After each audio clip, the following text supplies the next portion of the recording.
On les appelle les lignes de Nazca. Ces géoglyphes varient en taille et en forme. On y trouve des représentations d'animaux, de plantes et d'autres qui ressemblent à des êtres humains. Toutes ces représentations ne peuvent s'apprécier que depuis le ciel.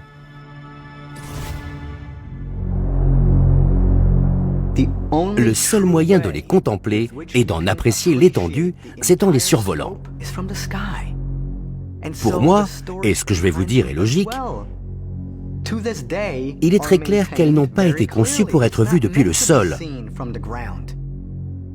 mais depuis le ciel, là où se trouvent les dieux.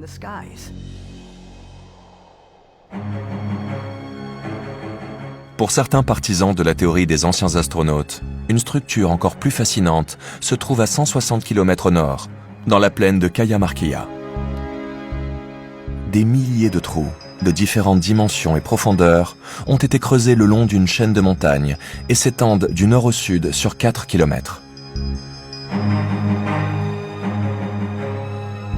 Cette mystérieuse formation interroge les archéologues depuis des décennies. Car tout comme les lignes de Nazca, ces trous ne peuvent être observés dans leur intégralité que depuis le ciel.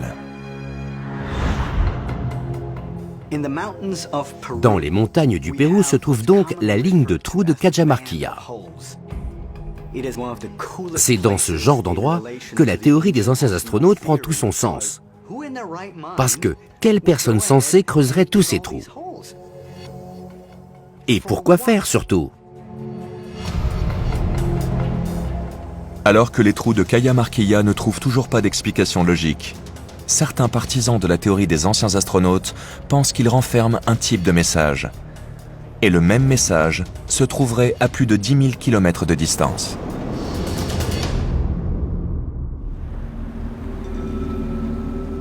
Nord-ouest de la France. Ici, au sud de la Bretagne, se trouvent les célèbres alignements de Carnac.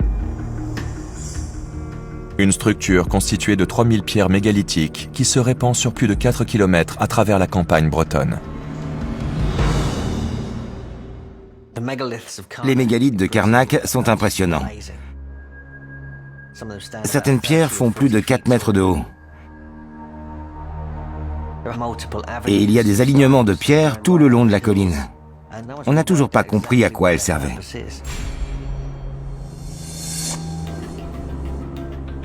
Tout comme la bande de trous péruvienne, les pierres de Carnac défient toute explication logique. Mais les partisans de la théorie des anciens astronautes suggèrent que l'on pourrait trouver des indices pour mieux comprendre ces deux sites mystérieux, simplement en les comparant.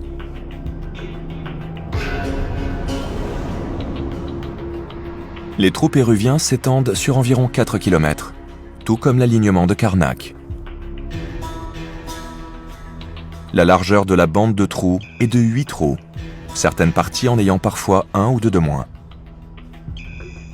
Ce qui est le cas également sur l'alignement de Carnac. Et lorsqu'ils sont observés depuis le ciel, les deux sites sont étrangement similaires. Pour moi, il est clair qu'il y a un lien entre Carnac, en France, et le Pérou, et qu'un message codé a été posé là. Un message que nous parviendrons à déchiffrer dans un futur plus ou moins proche.